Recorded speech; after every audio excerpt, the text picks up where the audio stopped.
Yes, folks, it's Tales from the Jails with John G. Sutton.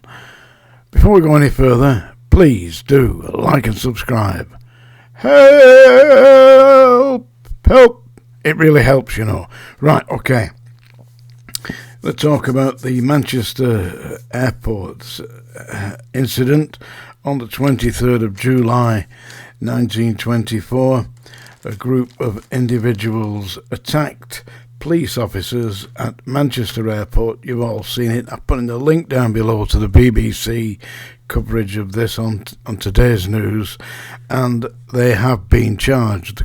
The Crown Prosecution Service have today announced that they are charging two individuals, Mohammed Ahmaz, aged 20, and Mohammed Ahmad, aged 25, both resident in the town of Rochdale, and they were charged with actual bodily harm and assaulting police. Both of them charged with actual bodily harm, and they will be heard initially at Liverpool Court on the 16th of January 2025. Now, we're all reasonably, I would expect, familiar with this incident when the police approached these individuals ostensibly to search them for whatever they were looking for. Who knows? Possibly weapons or drugs, or who knows what they were approaching them for. They wanted to search the mother, and they were interfering in that. So they were obstructing the police in their duties, and subsequently attacked, as we've seen. You can see the video down below. I've put a link so you're familiar with what I'm talking about. And the police officers were injured. One female police officer had her nose broken, and the two other police officers were seriously attacked and responded in almost like a street fight by putting one of the assailants, one of the two Mohammeds, down on the floor and subsequently kicking him in the head. Now, I've been involved in many hundreds of incidents where prisoners have been resisting and attacking staff, and you are trained to actually subdue them. But you are definitely not trained to kick them in the head or seriously injure them, because that defeats the object.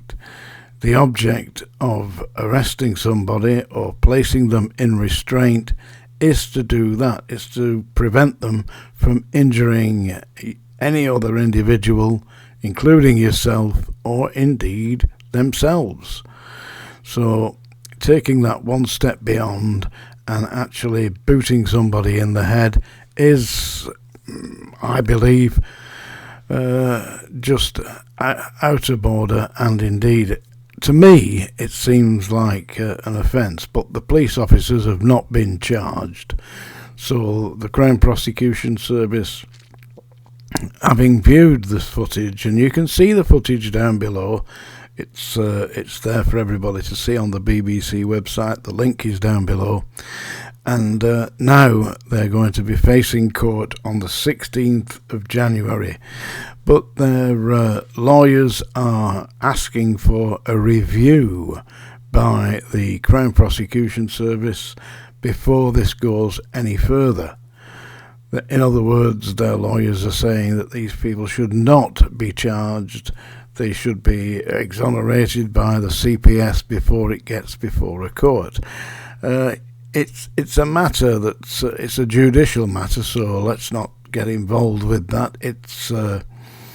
It's before the actual administration of justice gets its chance to run its course. So it would be incorrect to offer an opinion other than to say that from what I've seen on the video, it's quite clear that the incident commenced when these two, Mohammed Ahmaz and Mohammed Ahmad, decided that they were going to prevent the course of justice by interfering with the police and preventing them from doing their duty.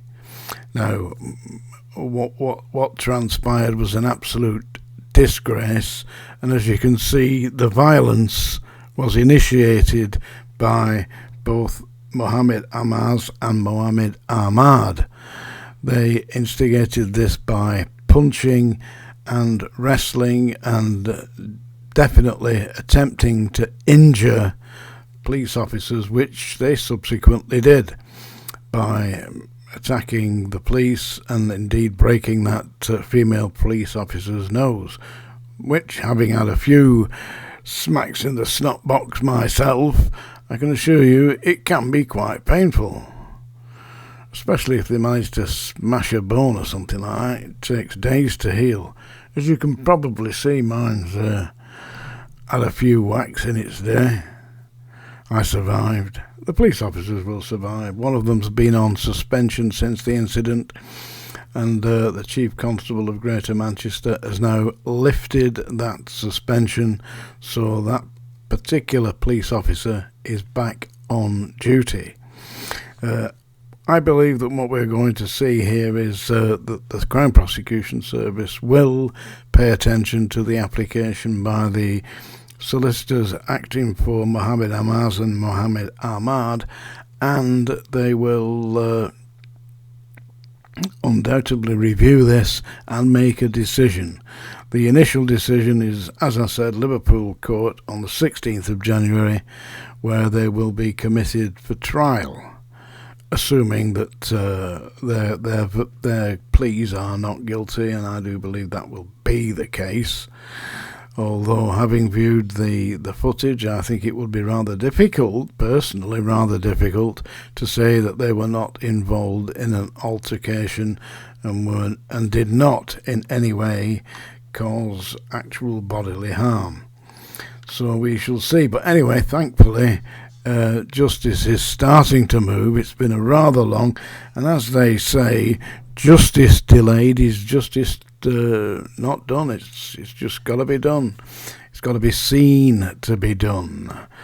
And as it's approaching that particular point of view, I don't think it's ruined their Christmas for certain reasons that we won't go into here.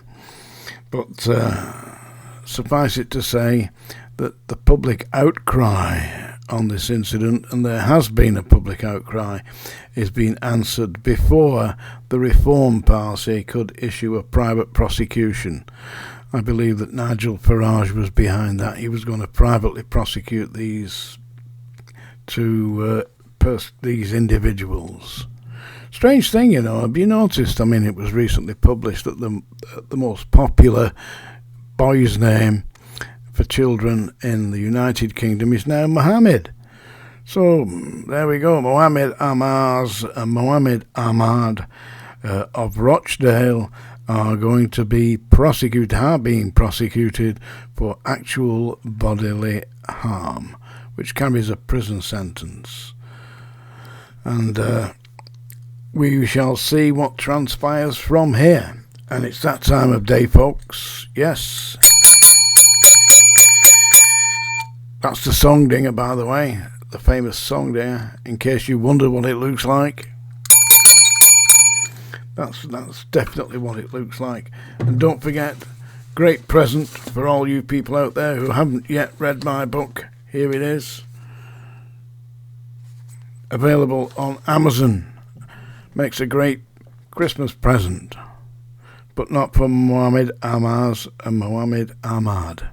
And now I'm going to, you've heard the song dinger, alright, one last warning. If you hang around after this, you're getting what you deserve. That's it. Final warning. You're going to get it now. This is a song that I think is quite appropriate, because quite honestly, the weather's deplorable, isn't it? Every day it bloody rains. I'm going to sing this song. It was made famous by Billie Holiday. I'm a big Billie Holiday fan. I absolutely love Billie Holiday's singing. This is Stormy Weather. Don't know why There's no sun up in the sky, stormy weather, since my gal and I ain't together. Keeps raining all the time. Life is bare, gloom and misery everywhere, stormy weather. Just can't get my poor self together. Oh, I'm weary all the time. When she went away, the blues walked in and met me. If she stays away, old rocking chair's gonna get me. All I do is pray the Lord above will let me walk in the sun once more. Can't go on, everything I have is gone. Stormy weather, since my gal and I ain't together. It keeps raining all the time. Yeah, raining all the time. There you go. That's my rendition of Stormy Weather. And if you're hanging round still, you deserve it. Tales from the Jails with John G. Sutton. Do please like and subscribe. Comments. Give me your comments down below.